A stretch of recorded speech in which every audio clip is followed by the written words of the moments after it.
Saudara yang dikasihi Tuhan Yesus Kristus, bertemu lagi dengan saya Pendeta Novel Saragi.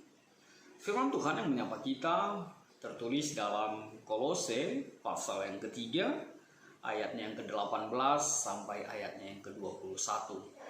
Namun ada baiknya kita bersatu di dalam doa dulu. Kita berdoa. Bapa di dalam sorga, terima kasih Tuhan buat waktu yang baik, keberadaan yang Kau hadirkan dalam kehidupan kami.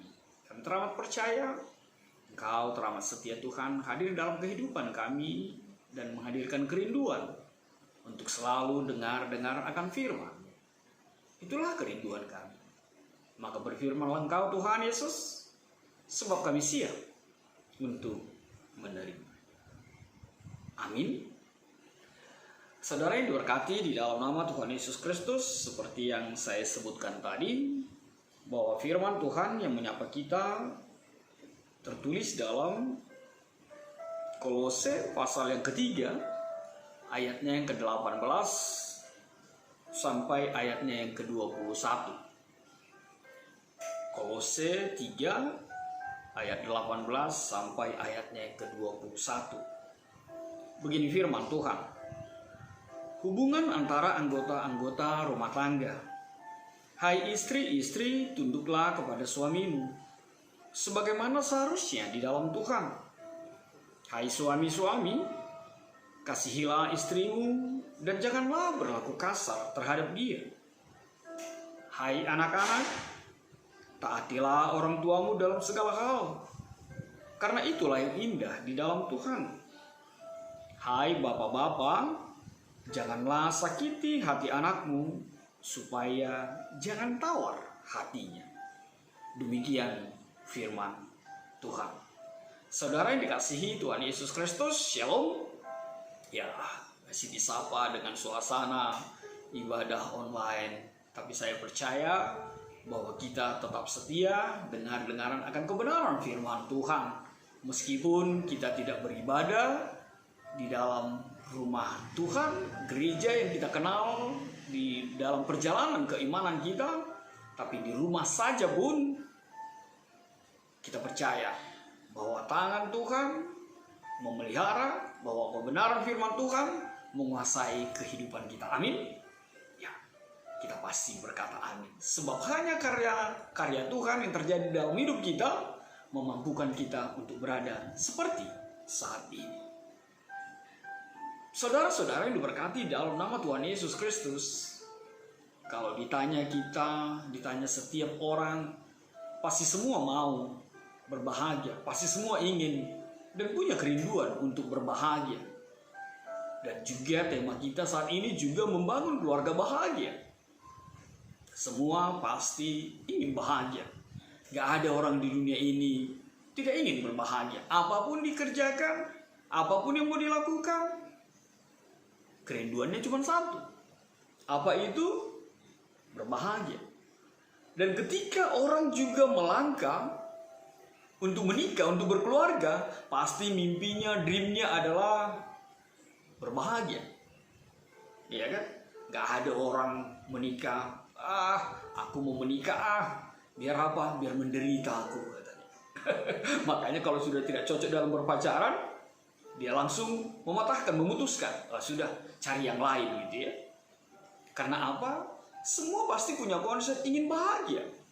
Dan orang tua juga ketika menikahkan anaknya, ketika membesarkan anaknya, dan menjadi seorang istri atau seorang suami, pasti mimpinya, pengharapannya, orang tuanya tidak lain adalah agar keluarga anaknya bahagia, agar pasangan itu bahagia. Sederhananya, tidak mungkin ada orang tua yang ingin anaknya menderita. Itu juga yang terjadi dalam kehidupan kita. Kalau kita juga ditanya semua ya, pasti pengen berbahagia. Atau adakah orang tua yang mau membesarkan anaknya, lalu ketika menikahkan, ini ya buruku ya, ini anakku ya, ini buruku ya, suka-sukamu lah, mau kebukuli kek, mau apa kek, pokoknya sudah kebeli ini, sudah udah ada tuhornya, sudahlah sakit pun dia, mau jadi sansak pun dia, mau jadi apapun, urusanmu itu gitu. Nggak ada itu. Semua ingin orang tua itu keluarga anaknya bahagia. Punya hela, punya paruh main, intinya adalah berbahagia. Hal yang menarik ketika judul perikop kita saat ini di dalam bahasa Simalungun Makatakon mengatakan sidingaton. Dan memang itu benar sekali dan memberi kekuatan sekali ketika dipakai judulnya perikopnya sidingaton.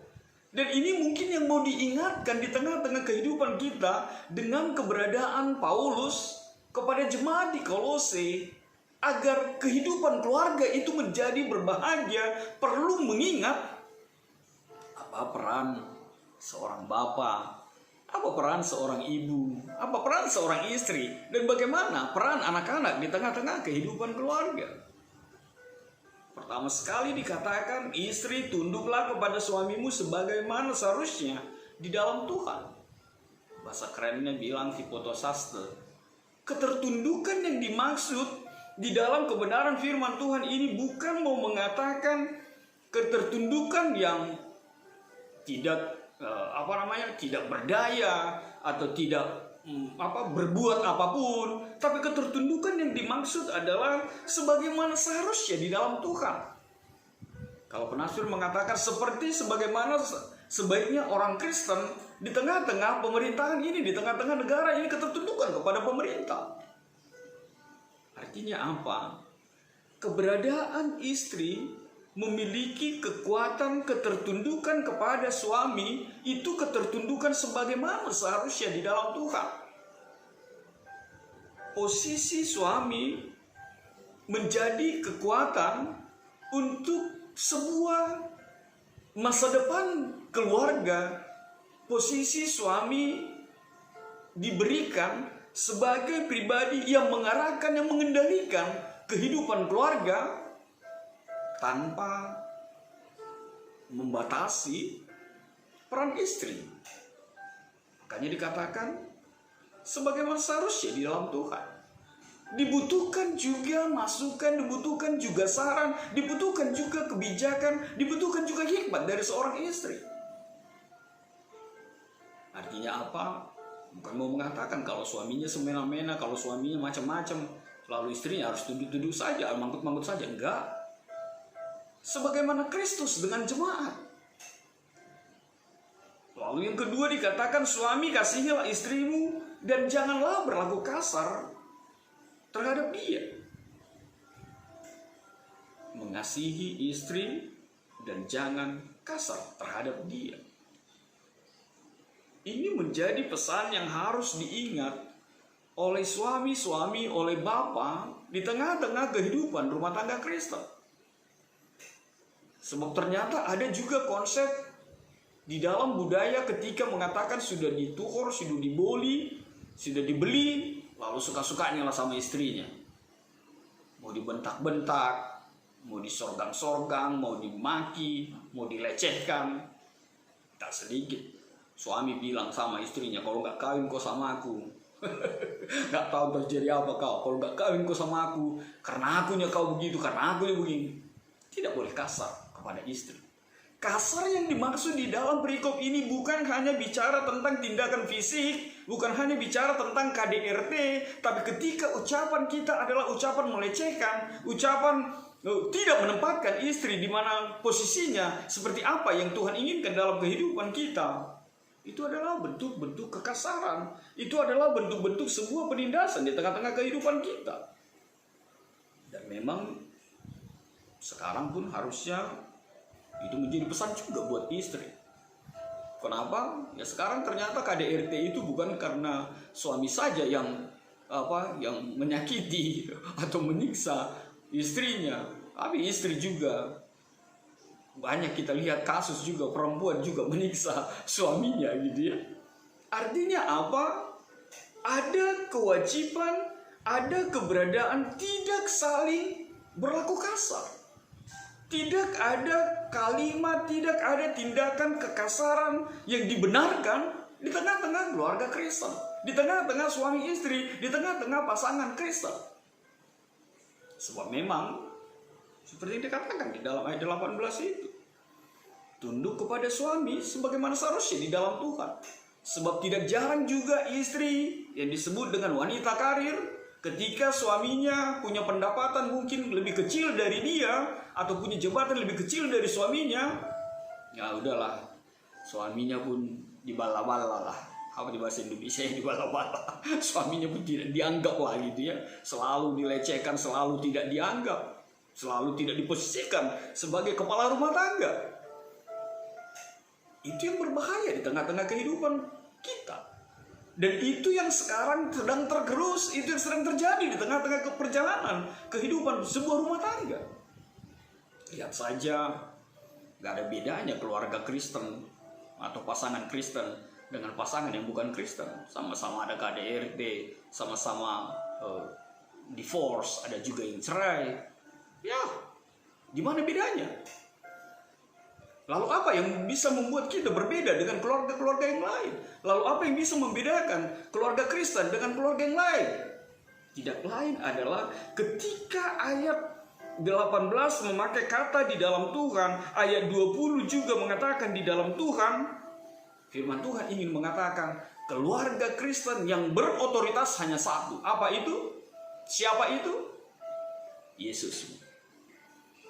Ketika bukan Tuhan Yesus lagi yang berotoritas di tengah-tengah keluargamu, maka keluarga itu akan berantakan. Dan itu menjadi sebuah jaminan di dalam kehidupan kita. Maka selalu dikatakan di dalam Tuhan. Maka selalu dikatakan di dalam Tuhan. Dan itu menjadi filosofi yang luar biasa ketika orang menikah dibawa ke gereja.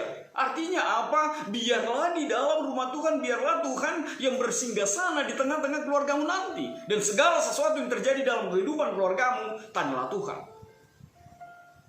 Biarkanlah Dia yang berotoritas di tengah-tengah keluargamu. Lalu apa yang berikut dikatakan di dalam kebenaran firman Tuhan ini? Hai anak-anak, taatilah orang tuamu dalam segala hal, karena itulah yang indah di dalam Tuhan. Ini juga pelajaran penting buat anak-anak ya. Kalau keluarga kita ingin bahagia, kalau anak-anak ingin bahagia, ingin bersuka cita di tengah-tengah keluargamu, taatilah, hormatilah orang tuamu. Dan ini sering, dan Bapak dulu di Siantar pernah bilang seperti itu. Jangan salah kalian, titah palimahon itu bukan untuk kami itu orang tua ini katanya ya. Bukan untuk kami orang tua ini. Lihatlah pesan itu. Hormatilah ayah ibumu supaya lanjut umurmu, bla bla bla, di tanah yang diberikan bla bla bla, dan selanjutnya dan selanjutnya. Intinya apa? Itu semua untuk kebahagiaan anak-anak di tengah-tengah kehidupan keluarga. Itu bukan sebuah keagungan, itu bukan sebuah ingin mengungkapkan bahwa orang tua itu harus dianggap seperti sesuatu yang gimana gitu. Tapi itu semua untuk anak-anak. Makanya taatilah orang tuamu. Jadi ingat apa itu ya? Ada dulu berita cerita ketika kami kecil-kecil di BDB sana. Ya, jadi kalau ada seseorang bapak si tua gitu, kalau titah parlobe 1, 2, 3, 4, dia santai-santai aja membacakan titah itu. Biasanya itu kalau model A, kalau di GKPS ya, kalau di HKBP sepertinya selalu model A ya, di GKPS, seperti di GKPS. Tapi ketika titah palimahon, dia langsung mengencangkan suaranya. Kamu sudah anak pemuda, namoso, bikin kamu titah palimahon, ikut pasang pemuda nama torasmu. Seperti itu, kencang sekali. Dan memang kita melihat dari sisi positifnya, bahwa ketika anak-anak, ketika pemuda, ketika remaja, ketika sekolah minggu ingin berbahagia, ingin sukses di tengah-tengah kehidupan kita, taati dan hormatilah orang tuamu. Bukan keberadaan situasi yang mau mengatakan bahwa harus disanjung-sanjung, harus dimuliakan seperti melihat apa gitu. Tapi taatilah, hormatilah. Sebab tidak ada orang tua yang mau anaknya menderita. Orang tua pengen anaknya sukses. Jadi kalau dilarang pun pacaran sama yang bukan ya, atau yang cocok menurut orang tuamu, ya nggak apa-apa lah, tarik ulur dulu ya.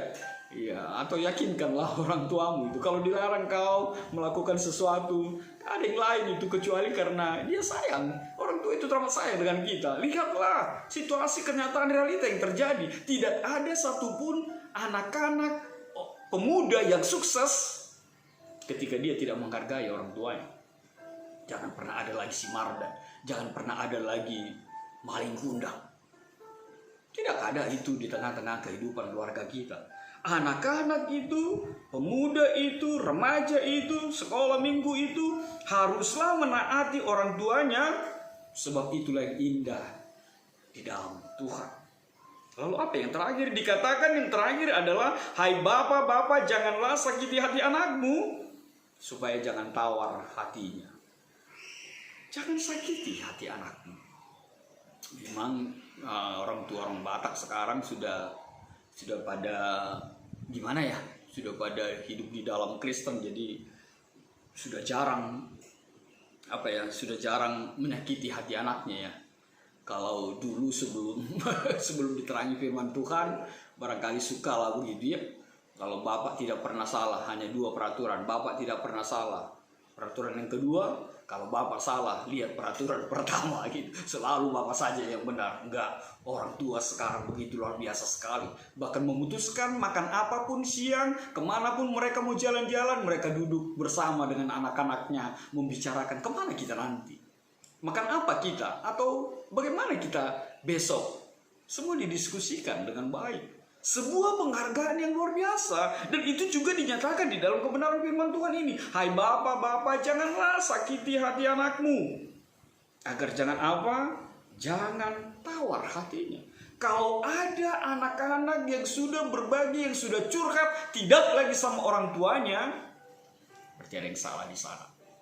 Kalau anak-anak lebih nyaman di luar sana daripada di rumahnya sendiri, dan berbagi cerita dengan teman-temannya daripada orang tuanya sendiri, berarti ada yang salah di sana. Bapak, jangan sakiti hati anakmu, agar tidak tawar hatinya.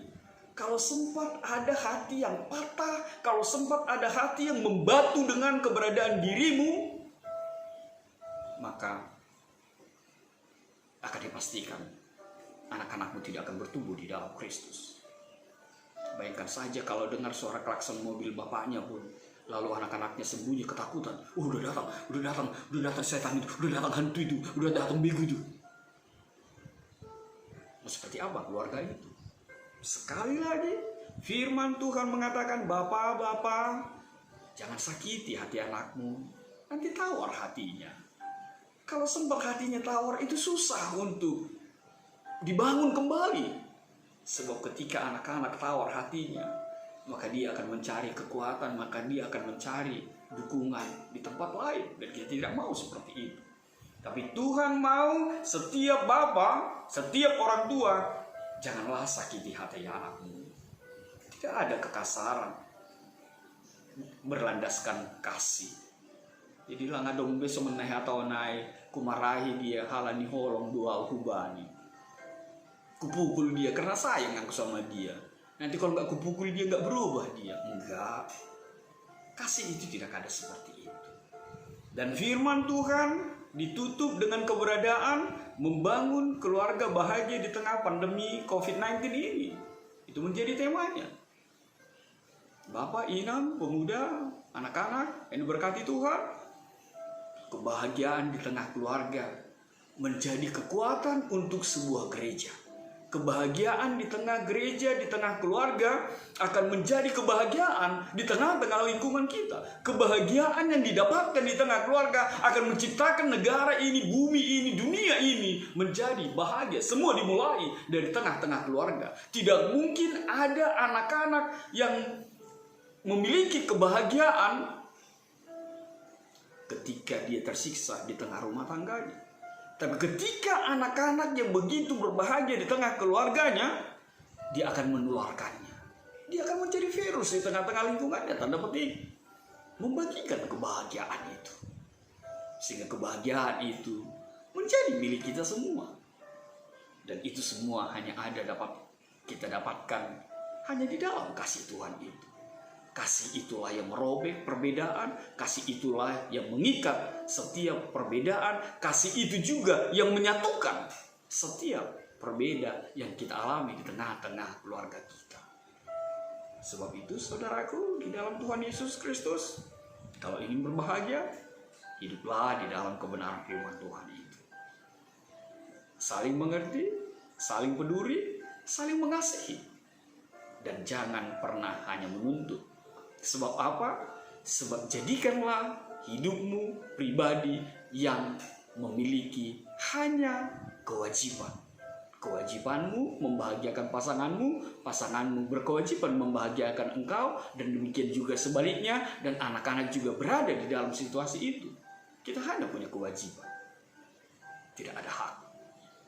Makanya lakukanlah kewajiban, dan itulah yang indah di dalam Tuhan, dan itulah yang indah di mata Tuhan. Amin. Kita bersatu dalam doa. Terima kasih Tuhan buat kebenaran firman-Mu. Kami mau keluarga kami bahagia, keluarga kami penuh sukacita. Biarlah Tuhan Yesus kerinduan ini menjadi kenyataan yang indah di tengah-tengah kehidupan keluarga Kristen, bahkan setiap keluarga di tengah-tengah dunia ini. Sehingga kebahagiaan di tengah-tengah keluarga akan menjadi kekuatan kebahagiaan di tengah-tengah lingkungan, di tengah gereja, bahkan di tengah-tengah dunia ini. Terima kasih Tuhan, dalam kasih-Mu, penyahkan Tuhan virus corona ini. Amin.